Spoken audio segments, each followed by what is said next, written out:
We're live. Hey, there he is. What's We're up, here. man? What's up, Nick? Can you hear me okay? I got the AirPods in. All right, let me just type this stuff in here. Nick Nanakos of TruckBux, baby. Okay. So, first thing is first. How are you feeling, doing during this time? Where are you currently? And then we'll jump into it as everyone joins in. Hmm.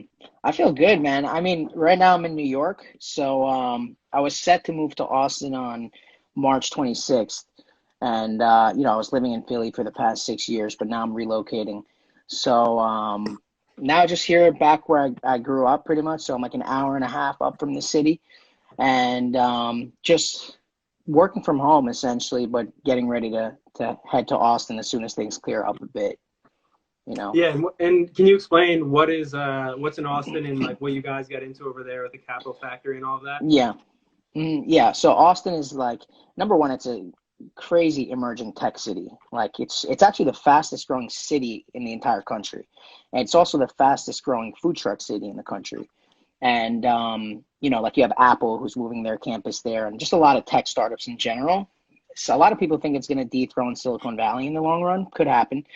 Mm. But there's also a really large accelerator there called the Capital Factory. We got accepted into that, and essentially it gives us free office space for 6 months. We have a 100,000 square foot facility in the heart of downtown Austin, another facility in Dallas, and another one in Houston. And we get like 100,000 in AWS credit, a lot of resources, a huge Yeah, investor network. So it's nice. It's good.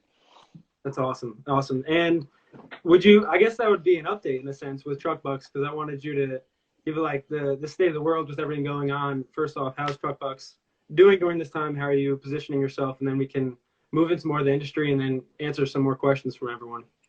Yeah, definitely.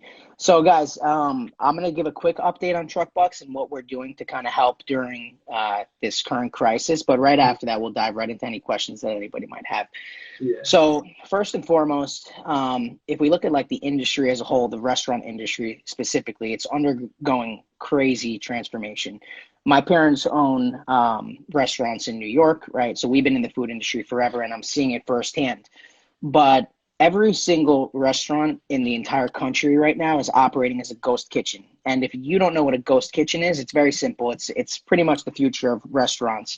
And it's a delivery only facility. It's basically a restaurant with just a kitchen and only online orders, pickup and delivery. There's no dine-in experience, right? There's like much less labor cost associated, less rent cost associated. So even like the previous founder of Uber, Travis Kalanick, his new startup is a ghost kitchen startup. It's called Cloud Kitchens. They just raised like $700 million. Yeah, a bunch of money. But essentially the cost associated with restaurants, brick and mortar specifically, is high because you have a lot of rent and then in food, labor. So this is taking over, and the restaurant industry in general in 2019 was an $863 billion industry, and 60% of the restaurant industry comes from off-premise dining, right? Which is food trucks, delivery, drive-through, pickup, online ordering, food trucks. So, it's definitely going to surpass it. And that creates a unique opportunity for food trucks because, of course, as we know, like food trucks also don't have the rent costs that brick and mortars do. And they also don't have the labor costs either. And mobility is advantageous in a time where people are staying put because a truck can really just drive anywhere, pull up to a 150 unit apartment complex and start serving people, right? And what we're doing now is we're offering food trucks that join TruckBux free sign up and zero commissions on their orders for 90 days. So like nobody else is doing that. Like Grubhub's not Yeah, doing yeah, that. Uber Eats is not. We're just giving them like they can get 100 orders, they can get 1,000 orders. We're not taking a penny on their orders because for us, we're trying to optimize growth, like signing up as many new customers to the platform as possible. And that's a freemium model, which is obviously yeah. a good route to take as an early stage startup. Yeah, absolutely. And that's going to pay off in the long run as you guys like perform well during this crisis. I know Brian Chesky of Airbnb said, crisis brings you back to your roots and really brings out who you are as a company. So during this time, that's happening with you guys. But yeah, I'm interested to move in to see what questions people have in regards to you yourself or TruckBux as the business. If you want, you can just put in questions below and ask them, and then we can pull them in. They'll come in and slide in. But Yeah, if actually, you guys have any questions right now, I guess at this time we'll keep going and flowing with it. But if there's any questions like in regards to you're contemplating starting a business or you're, specifically within the tech space or anything for that matter, just start asking away, like type it, we're going to see it coming. So, yeah, I think the one thing to say as those come in is we actually help one client as of now in their restaurant, their brand that had to completely pivot during this time. And they're only solely focusing on delivery and their social media growth. So what is your take on like where the industry is going with delivery solely? Do you see like restaurants being obsolete in the future? Or if you want to take this one question, do I remember the here's night TruckBux was inception?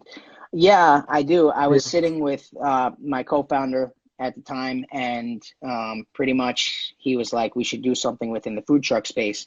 And I was like, yeah, I agree. Like, we have a ton of trucks on campus, and we both, had this, I guess, intuitive feeling that there was something that could be done that was missing in the space.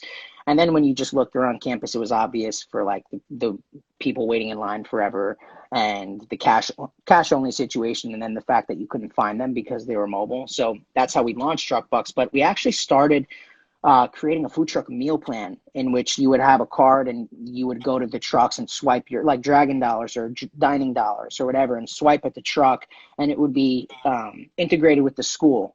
So for like 4 months, we worked on that and we ran the numbers and we surveyed like hundreds of students to gain their feedback. And then ultimately we ended up completely pivoting one night and we're like, let's build an app, because why are we going to go with cards when you would rather just build a platform?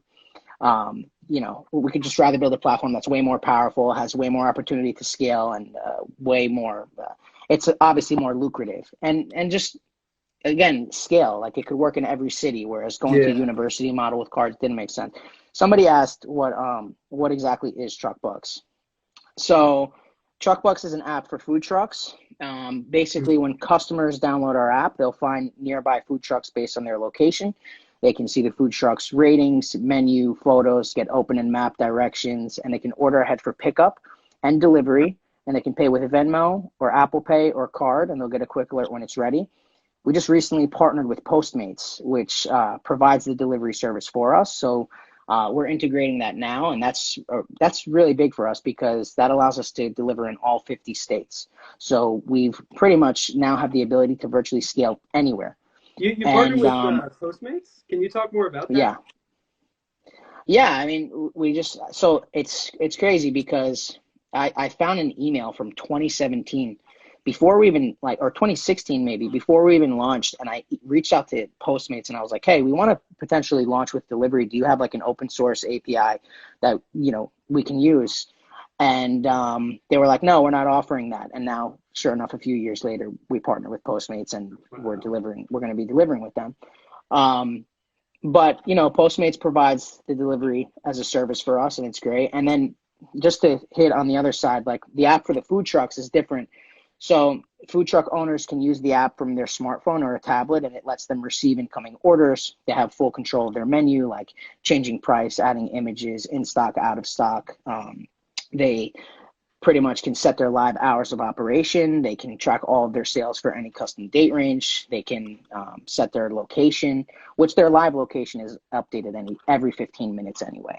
So, and somebody asked if food trucks are still open in Austin right now. So yeah, they are. And actually, like, there's a lot of headlines going on right now that the food trucks are benefiting more than the food trucks are seeing an uptick in business while the restaurants are starting to suffer, which is unfortunate because my parents are in the restaurant industry. So as much as that benefits us, like you empathize with people in the restaurant industry too, but they are operating just a little bit differently.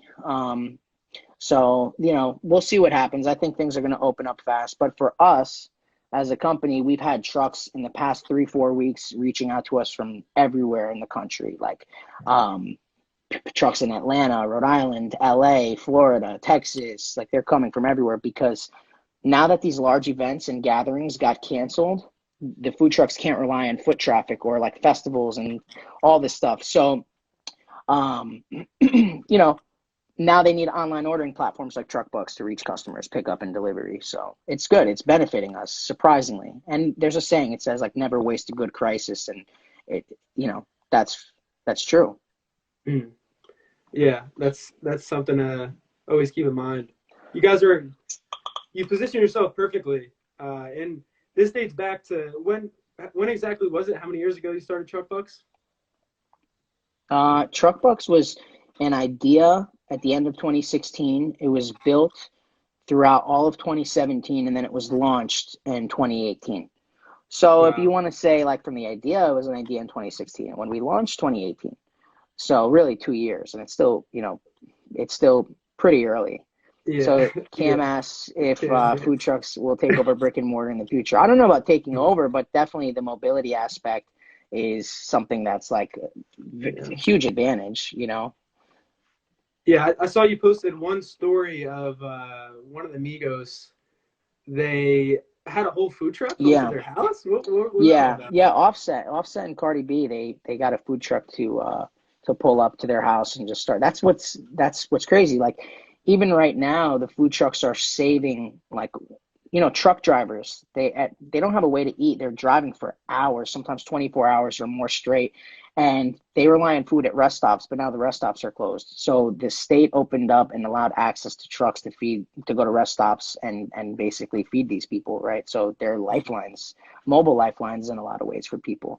And again, guys, I don't want to like this doesn't only have to be about TruckBux. If anybody in here has any questions that they have personally or like, just in general, whether it's about business or starting up or anything, like just feel free to ask away. It could be about Yeah, anything too. yeah. So I have one question. We'll let more flood in, but how are you leading during this time? Like, what are certain principles you're abiding by? If you could just name a few that you should always keep intact and in your pocket when things like this arise. yeah, once this thing hit and I was like, okay, I knew inside that I was going to be here for a while and it was obviously unpredictable. There's a few things you got to look at. I mean, as the founder and the CEO, you're obviously most concerned about the money in the bank, right? So you have to be concerned about your expenses. So one of the first things I did was I went through my entire company, like the expense sheet, and I was like, do we need this?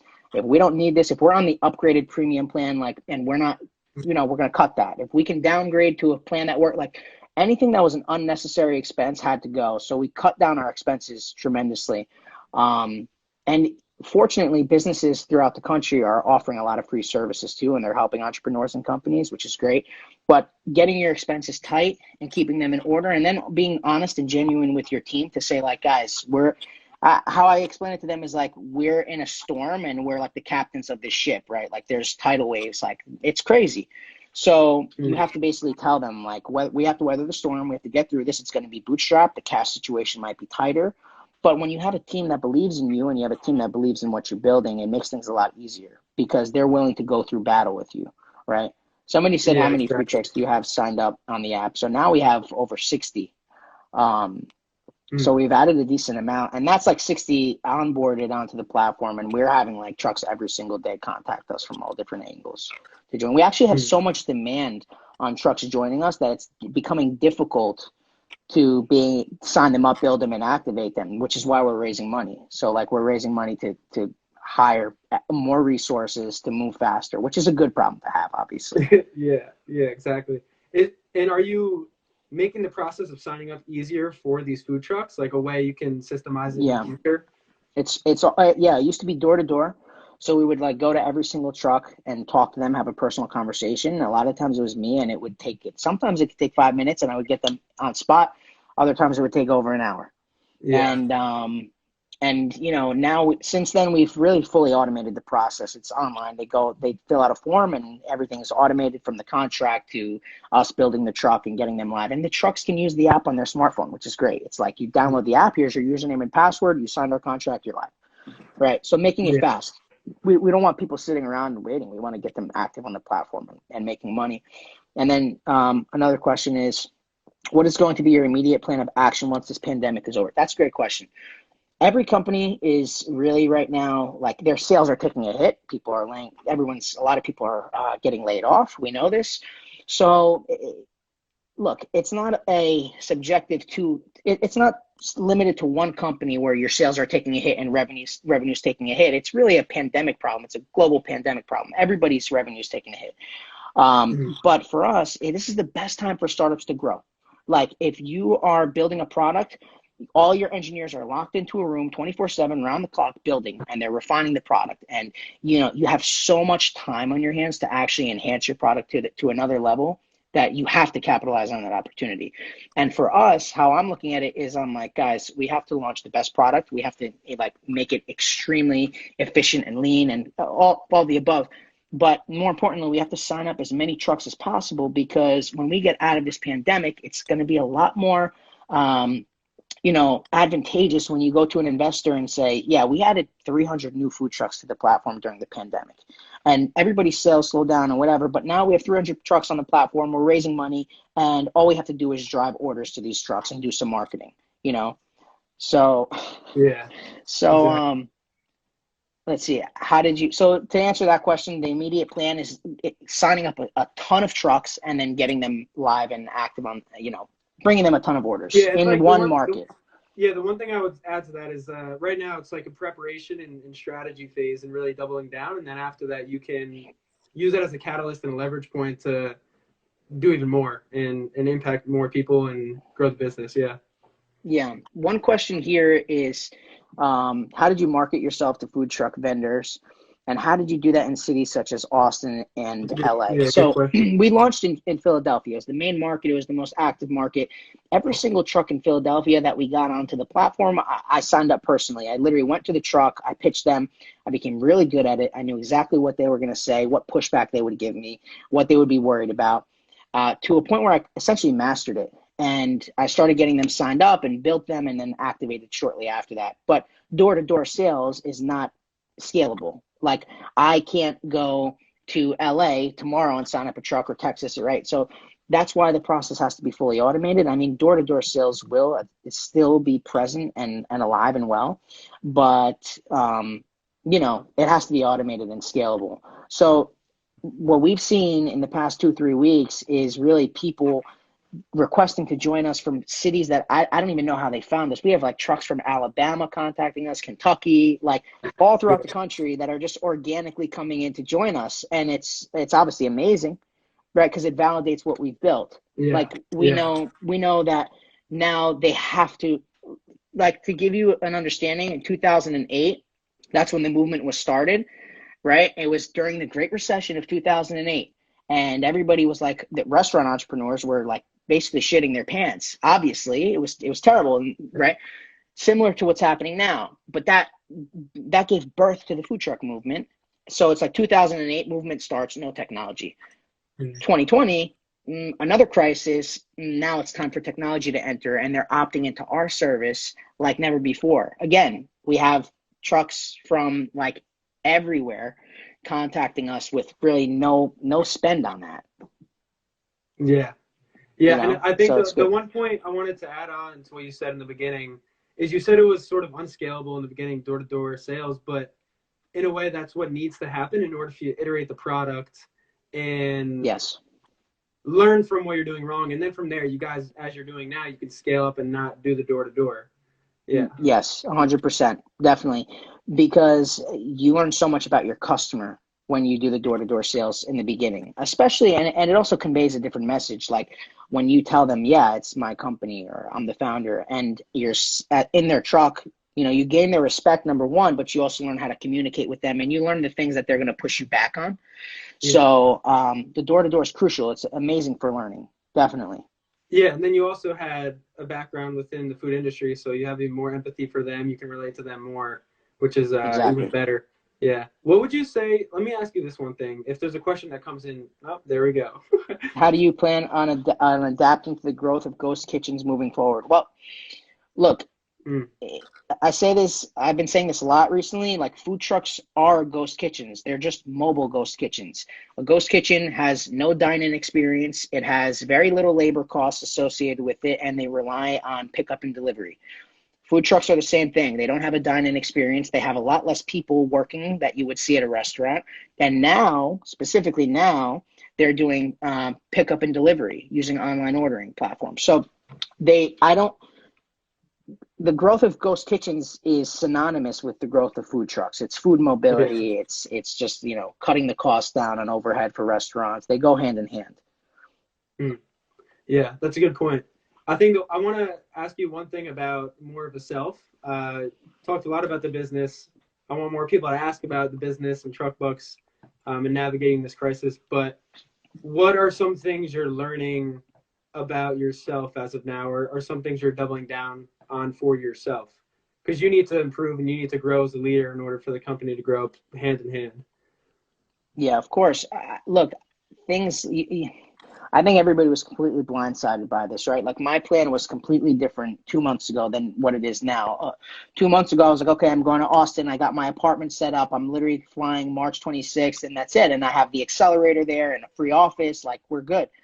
And essentially, everything got rocked and shaken up. But out of this, there's like a blessing in disguise, which is what I'm saying now, that trucks are adopting to technology and loving what we built, which is awesome.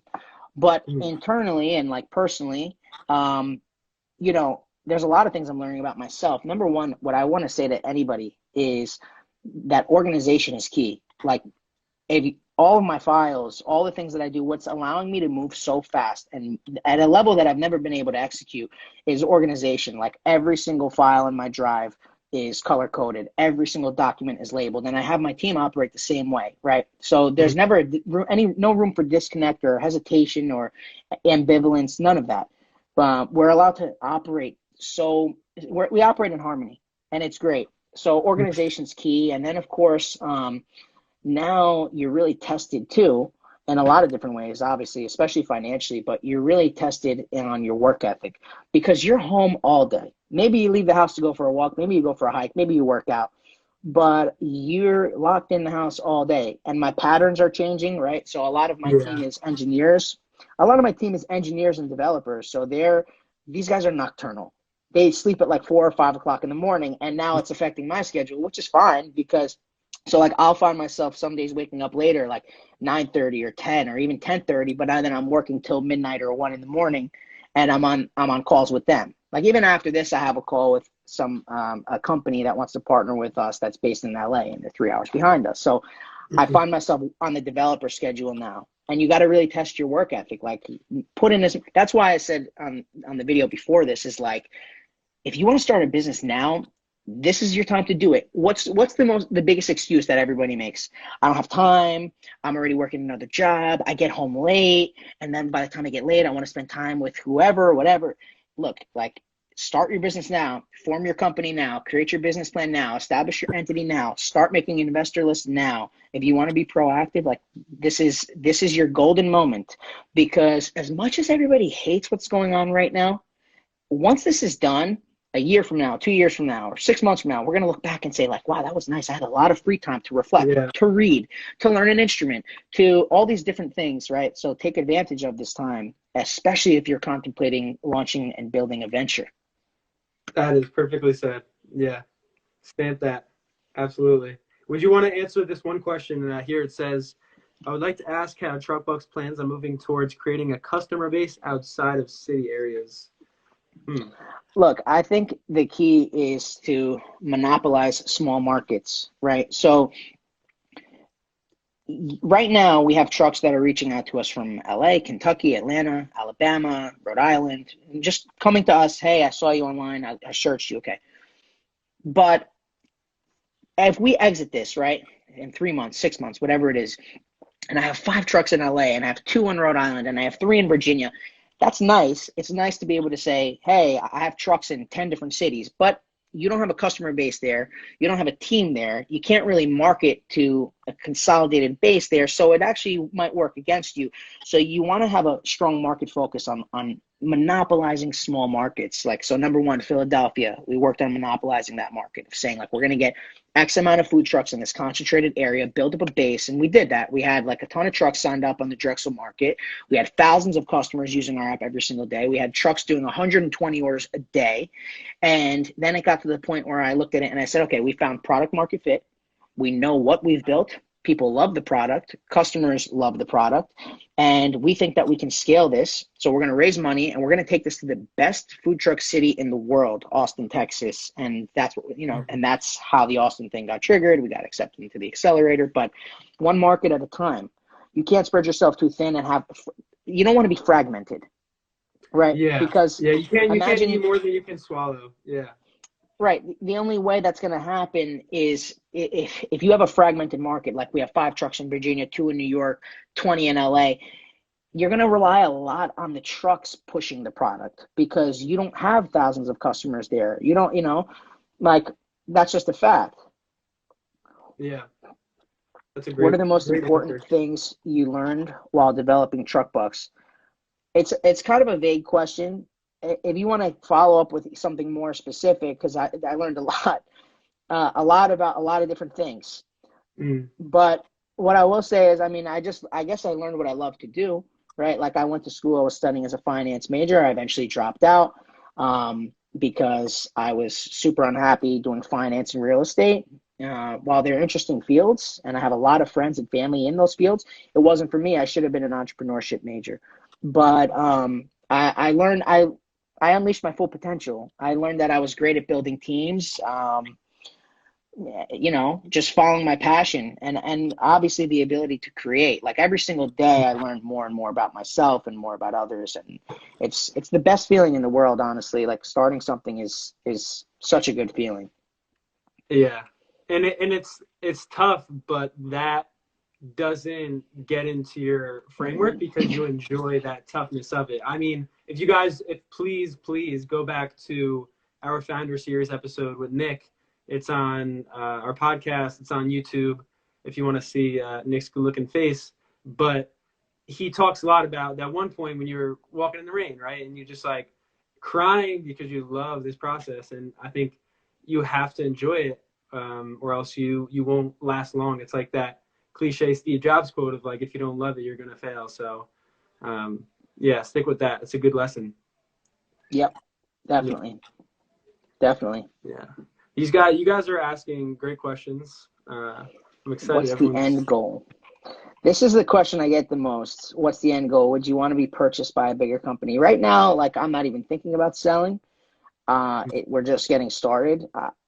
I'm focused on making it $1 billion company.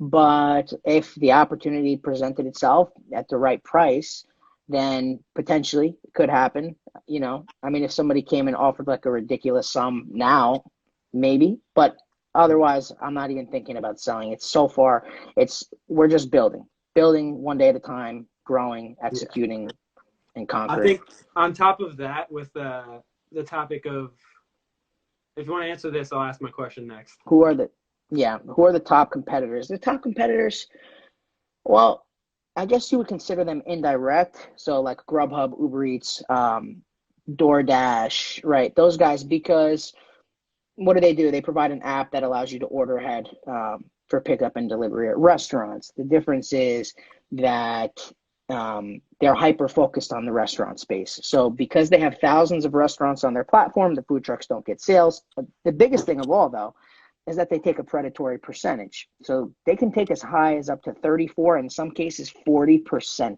of an order from the restaurant. So now they're getting slammed with lawsuits. They're getting a ton of pushback. They're in a lot of legal trouble. Grubhub is contemplating selling, selling or merging, which probably they will merge. But who knows? But regardless, they take a predatory percentage. They don't have a focus on the food truck space the way we do. And also our app is designed around the food truck experience for both the customer and the user. So it's a much better product in general. But yeah, they're getting slammed with lawsuits. That's a fact. If you Google that right now, they're in a lot of hot water. Yeah. There's some other competitors in the food truck space, but they're not so involved. They're not so much as a software company. Like TruckBux is a software company. We're a tech product. Whereas a lot of these other companies are more into the food truck catering business or food truck events, like, oh, bring a food truck to your festival or concert. We're a software company. We have built very valuable and very powerful tech, right? So if people were to purchase us one day, they would purchase us for not only our customers, but the technology that we're creating. And we are creating a lot of technology very fast every single day. There's one other question here that I saw. Yeah. What is the most important thing to you in this business? Yes, we have intellectual property. And the most important thing to me in this business, there's a lot.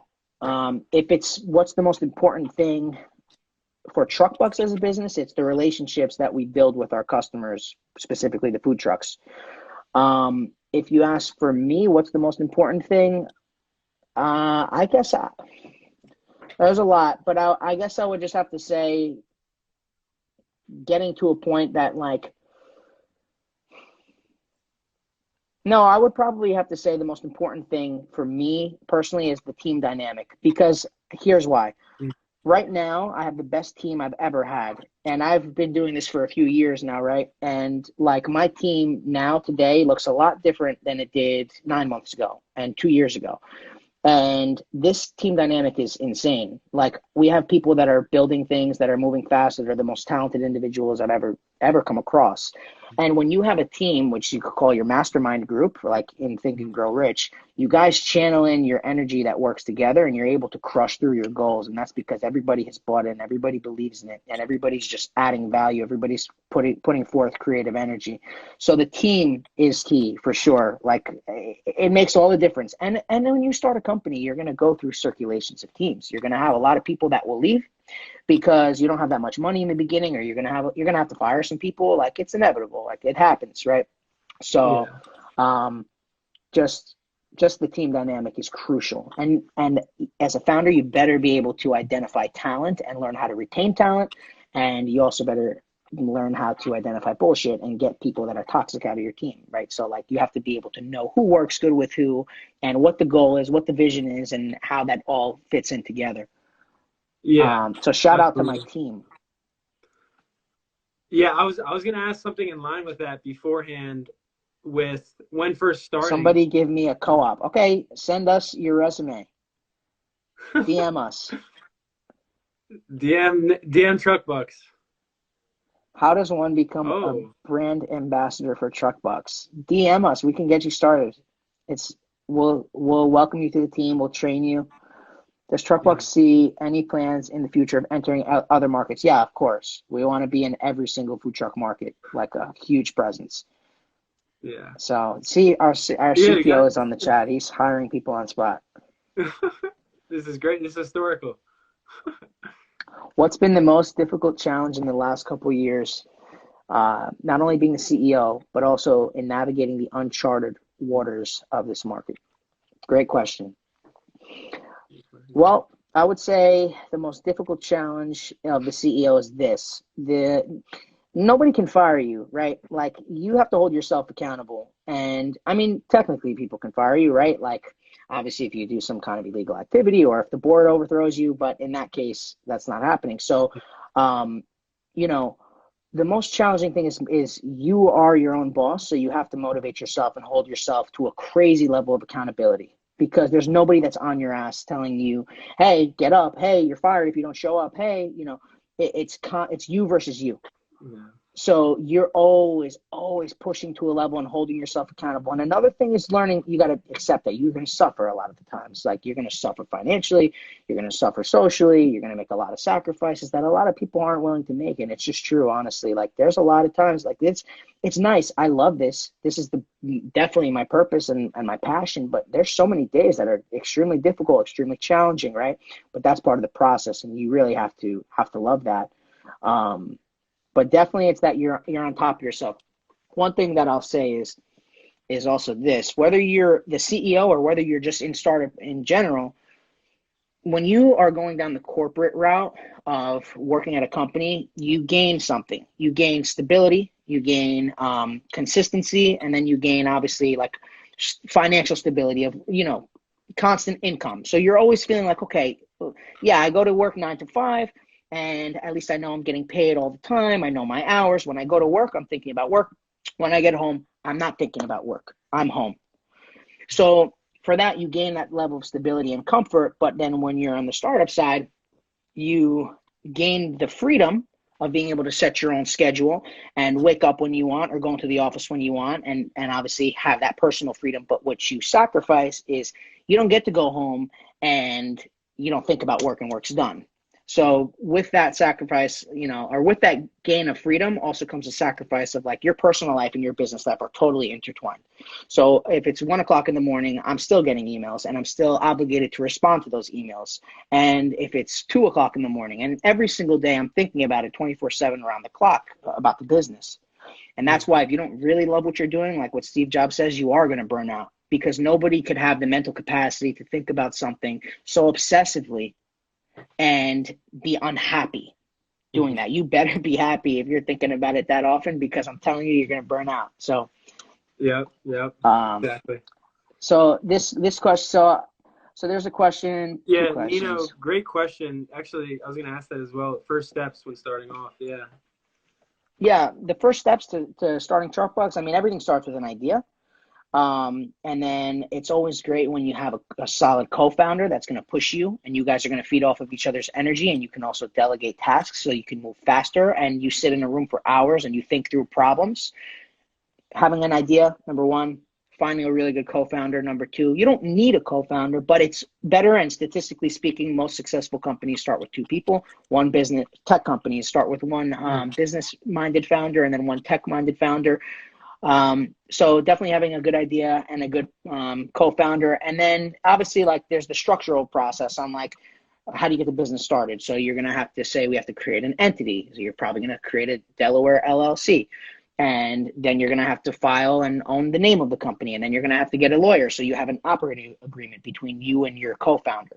And all of the legality work should be done from the beginning, from the start. Don't be somebody that waits until a year later, 2 years later, and then you find yourself in a bad situation. So you establish the entity, get your lawyer, and then obviously you got to develop the product, which a lot of people ask me questions here, like, how do you go about finding developers? Or should I outsource? If you're going to outsource the product, you're going to save money. But I mean, in the long term, you're going to want somebody in-house that's building your product. And then you're going to have to obviously raise some initial money to pay for that development as well. So you're going to want to start talking to friends and family. The way funding cycles work is when you have an idea, you have your first round of fundraising, which is the friends and family round. These are people you know, whether they're again, friends or family, but they're investing in you. Right. So they're investing because they trust you. They're not investing because you have $100,000 a month in revenue or $100,000 a year, whatever. Like, so you're going to give them a little bit more than you would give people in subsequent rounds of funding. But you got to get that friends and family round out of the way. That should be enough to develop your product and launch it. And then after that, you're going to start opening some other rounds to more strategic angels, whether it's, angel investors or institutional capital like VC, if you're ready for that. So, you just got to keep grinding. And then one other question, how is COVID affecting TruckBux? As the majority of people are staying home. I mentioned this earlier, you joined later, but it's helping us, it's benefiting us, because food trucks now, because people are staying home, they need delivery services and online ordering. They're not doing festivals, they're not doing music concerts, they need online ordering platforms to reach customers. So we've seen an influx of food trucks joining our platform throughout the country in the past few weeks, and it's been benefiting us tremendously. In your opinion, what characteristic is most important for a successful entrepreneur, and what entrepreneurs do you look up to? So definitely conviction, because like you can't really. First of all, you have to be an irrational optimist, and that means that when everybody tells you no, everybody tells you no. It's in your mind, it's a yes, and that's not possible. Then it is possible, right? So you have to convince people, obviously, that no matter whether it's an investor or whether it's even a team member, that it has to be done. So you got to be an irrational optimist, and then you got to be relentless. Like, you got to be decisive, right? So that's one of the biggest things. If you're not decisive, like, you're not going to succeed in a business like this. There's a lot of decisions that have to be made fast, quickly, on time, and you can't look back. So definitely decisiveness fearlessness, obviously, and then persistence, and then the work ethic. Because, you could give somebody a great idea, but you can't teach somebody work ethic. It's kind of something that's embedded into their DNA. Yeah. And which entrepreneurs do I look up to? Look, I love Elon Musk. I don't agree with 100% of everything, but I love he's high conviction. Like, he tells people all the time, and it's like the classic, like Elon Musk. But the one thing that you got to love about Elon Musk is, like, he just keeps going no matter what. He's got a lot of people against him too that doubt it and whatever, and he's got an undying passion. He's relentless in his pursuits. Yeah. Last question. How did your friends and family react when you brought up the idea to them? I didn't approach that many friends and family. Actually, I built and launched the product in silence pretty much with my co-founder. We didn't tell anybody, not even really close friends, maybe just a handful towards when we got close to launching it. But we kept it under the radar for a long time, and that allowed us to focus. It also allowed us to get closer and build a connection, because it was like, this is our project. We don't want to reveal this yet. Number one, when you're building a product, you're very paranoid that somebody's going to take your idea. Likelihood of that happening is slim to none, because if somebody's going to take your idea, then they were probably better off to execute it anyway, and you didn't move fast enough. But it's not likely that people are going to take your idea. But we flew under the radar, and then the friends that we did approach that we were looking to, we were looking for capital from, they believed in us. Like, they want to see basic things. They want to see the idea. They want to know your plan, your financial projections, how much money you think you could make. But again, friends and family is a convenient round, because they're going to just take the leap of faith in you. And that's where it starts, with you. Yeah, and I loved your point of conviction, man. It's something you embody and something every leader needs. But Thank you. Yeah. Yeah, You have to have it. I mean, even like now, you're seeing the food truck space, like, increasing business. And I was telling, like, investors and people for years, I'm like, it's going to increase, like, it's going to keep going up. Now it's happening. So the conviction's there. And, like, most founders are non-consensus and right? So, like, because human desire is mimetic, people copy things that, are already existing. Like, oh, like, yeah, obviously that's a good idea because it already exists. But really smart founders have a secret. They have a secret. They have specific knowledge to something that not everybody knows yet.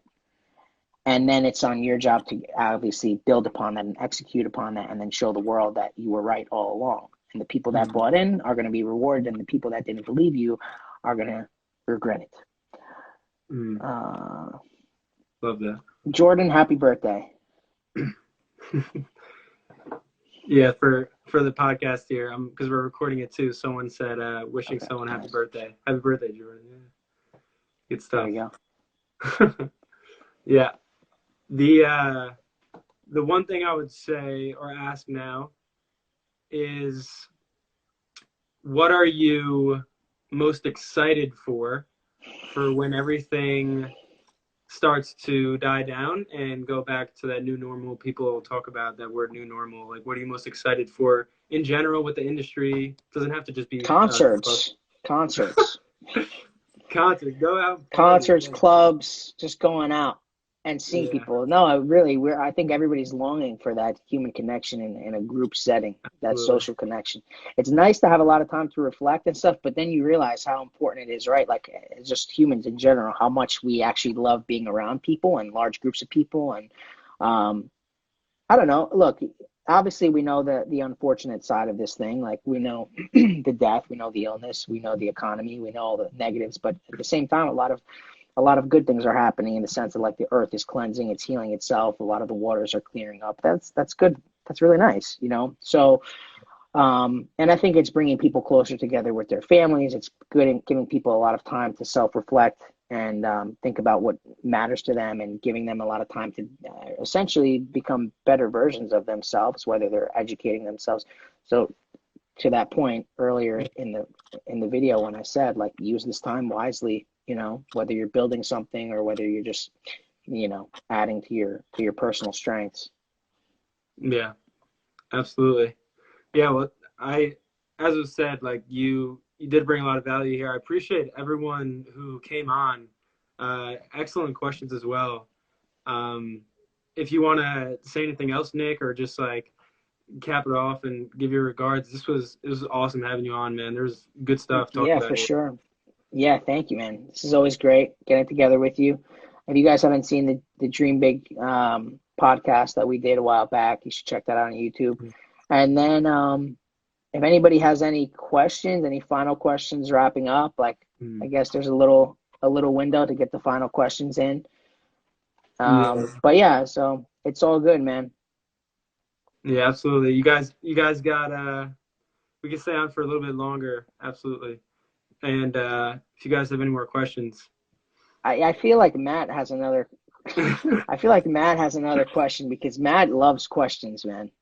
That's a good thing. I love questions. Love asking questions. Yeah, he loves it. It seemed like everyone really wanted to know a lot about TruckBux, which is really cool. When are you doing this next time? Soon. Advice on logos? Very soon. Honestly, this is what I would do. I would do it for free. I would just go to a free logo creator online, and there's like different stages throughout it where you're gonna like choose the different styles of fonts and colors and vibe that you're going for, and they can generate like 250 different logos, and you go through them and pick one, and then you have at least a starting base, and down the line you can get somebody to perfect that for you. Are you planning on selling merch? Just for you, Matt. But yeah, we will sell merch, definitely. If anybody wants to buy something, ask me.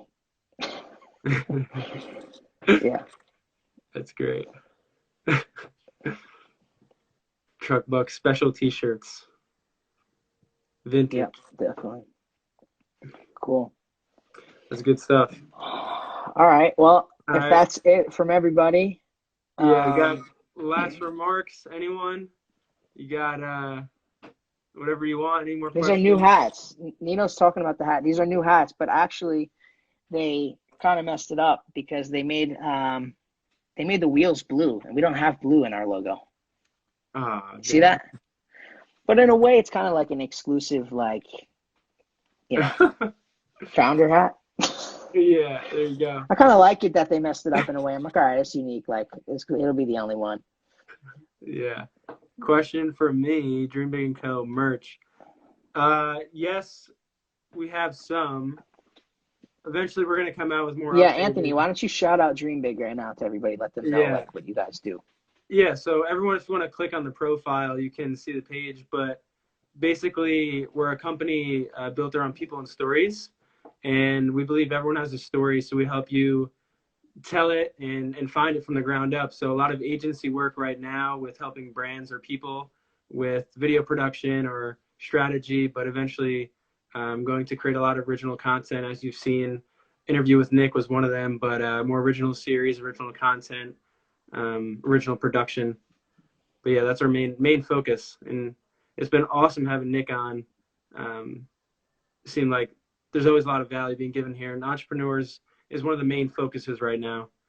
Since they're the ones who are dreaming the biggest, they're the ones who are attacking life the hardest, and they have a lot of good lessons to share. So that's a lot of our focus right now. Yeah, definitely, guys. Go and check out Anthony's page, Dream Big & Co. He's got a ton of awesome content on there. They do amazing videos, amazing interviews. Their YouTube channel is really awesome too for short stories and things like that. So they're blown up. How do I get my beard so nice? Beard oil. What kind of beard oil? You gotta trim it. Pro Rosso. It's called Pro Rosso. It's from Italy. Oh, okay. Yeah, you gotta be. Come on. Yeah. Yeah, beard oil and a nice buzzer trimmer to keep it on point. Yeah. Fun fact: we can veer off for 1 second here, but grandparents actually came from Italy. Did your lineage come from Italy, and like where from? Yeah, so my father immigrated from Greece, and my grandparents as well. So I mean, my mom was born here, but yeah. Oh wow. Okay. Yeah, see Nino right here. He's a fellow Italian, so his family's from Positano. Paisan. TruckBux face masks. Yeah, well, hopefully we don't have to make those, and this is over sooner than later. Good So, stuff. Awesome. all right. All Well, right, man. anyway, Yeah, let's yeah, of course. we'll wrap this up. But Yeah, this appreciate was Nick. fun, and thank you. It's Alexa. Alexa, stop that. So, Yeah. No, seriously, I appreciate having you on. This is I appreciate everyone joining as well. This is going to live on the story for I think both of our accounts. So I'm sure more people will go on and check it out. But really appreciate yeah, for it for this. sure. Cool, guys. Thank you. I appreciate it, and thank you for the questions, Anthony. This was awesome. Again, always a pleasure. Mm-hmm. And everybody, be good, be safe. Absolutely, be safe. Chase your dreams. See See you you guys. guys.